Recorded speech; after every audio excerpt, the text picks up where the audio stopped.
Hello, and welcome to the insert statement. In this video, we will learn about populating a relational database table. At the end of this video, you will be able to identify the syntax of the insert statement and explain two methods to add rows to a table. After a table is created, the table needs to be populated with data. To insert data into a table, we use the insert statement. The insert statement is used to add new rows to a table. The insert statement is one of the data manipulation language statements. Data manipulation language statements, or DML statements, are used to read and modify data. Based on the author entity example, we created the table using the entity name, author, and the entity attributes as the columns of the table.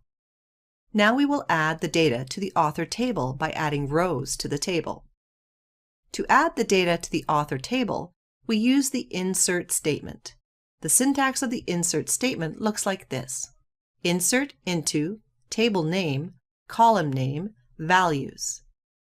In this statement, table name identifies the table.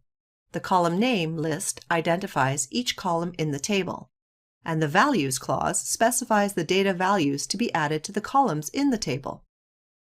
To add a row with the data for Raoul Chong, we insert a row with an author underscore ID of A1, the last name as Chong, the first name as Raoul, the email as rfc@ibm.com,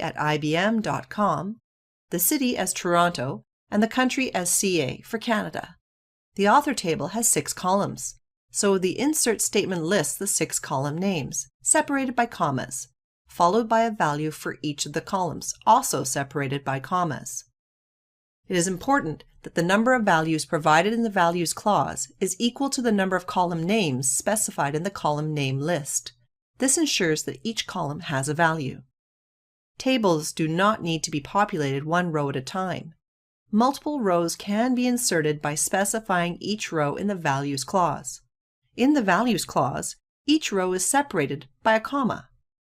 For example, in this insert statement, we are inserting 2 rows, one for Raoul Chong and one for Rav Ahuja. Now you can identify the syntax of the insert statement and explain the 2 methods to add rows to a table, one row at a time or multiple rows. Thanks for watching this video.